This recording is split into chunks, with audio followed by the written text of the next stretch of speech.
नमस्कार दोस्तों, आपका स्वागत है शिवा सामर्थ्य सनातन में। दोस्तों, हम अक्सर अपने आसपास के लोगों से या कभी कभार खुद भी इस बात पर खिंच जाते हैं कि हमने बहुत अच्छे कर्म किए पर हमें फल नहीं मिला, हमारा भाग्य अच्छा नहीं है।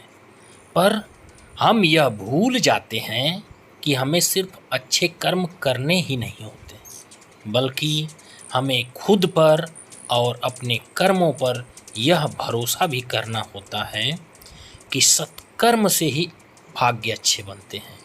और हमने अगर निस्वार्थ रूप से अच्छे कर्म किए हैं तो हमारा भाग्य सदैव अच्छा ही होगा। तो आइए हम एक छोटी सी कहानी के माध्यम से यह समझने की कोशिश करते हैं कि आखिर भाग्य कैसे अच्छा होता है और सत्कर्म कैसे अच्छे हों। तो कहानी हम लोग प्रारंभ करते हैं। एक बार की बात है, गंगा नदी के तट पर एक शिव का मंदिर था। उसमें एक पंडित और एक चोर रोज आते थे। पंडित जी शिवलिंग पर जल, दूध, फल फूल चढ़ाकर मंत्रोच्चार के साथ पूजा पाठ किया करते थे, जबकि वह चोर भगवान शिव को खरी खोटी सुनाकर अपने भाग्य को कोसता था और शिवलिंग पर चढ़े हुए सारे फलों को खुद अकेले ही चुराकर खा लेता था। एक दिन संयोग से पंडित जी और चोर दोनों साथ ही मंदिर से बाहर निकले थे।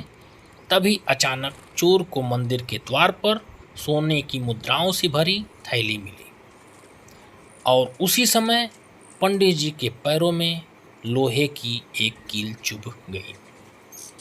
स्वर्ण मुद्राओं के मिलने से जहां चोर बहुत प्रसन्न हो रहा था, वहीं कील के चुभने से पंडित जी को बहुत कष्ट हो रहा था। लेकिन कील के चुभने से ज़्यादा कष्ट और आश्चर्य पंडित जी को भगवान के इस निर्णय से हो रहा था। पंडित जी ने शिव को संबोधित करते हुए कहा, हे भगवान, मैंने आपकी इतनी पूजा की और बदले में मुझे इतना कष्ट मिल रहा है, और इस चोर को अपने कुकर्मों का यह कैसा मीठा फल मिल रहा है। तभी अचानक भगवान शिव प्रकट हो गए और बोले, पंडित जी, अच्छा होगा आपको मैं बताता हूँ कि आज ही के दिन पूर्व जन्म के कर्म से आपको फांसी होने वाली थी, किंतु आपके द्वारा की गई पूजा, आराधना और दान ध्यान और सत्कर्मों के द्वारा वह फांसी की सजा घटकर महज एक कील चुभने तक ही सीमित हो गई। जबकि इस चोर को आज के दिन राजतिलक होना था, लेकिन अपने कुकर्मों के कारण यह पुरस्कार घटकर कुछ स्वर्ण मुद्राओं तक ही सीमित हो गया। तो दोस्तों, कहानी का नैतिक उद्देश्य समझते हैं कि नैतिक उद्देश्य इस कहानी से हमें क्या मिला। हमें रोने के बजाय संतोषपूर्वक अपने सत्कर्म के ऊपर आस्था बनाए रखनी चाहिए। भाग्य कर्मों से ही बनता है और कर्मानुसार बदलता भी रहता है। इसलिए हमेशा सत्कर्म करते रहिए और उस पर भरोसा रखिए, आपका भाग्य उदय जरूर होगा। भगवान शिव की बातों को सुनकर पंडित जी प्रसन्न हुए और जीवन पर्यंत सत्कर्म और आस्था दोनों बनाए रखा।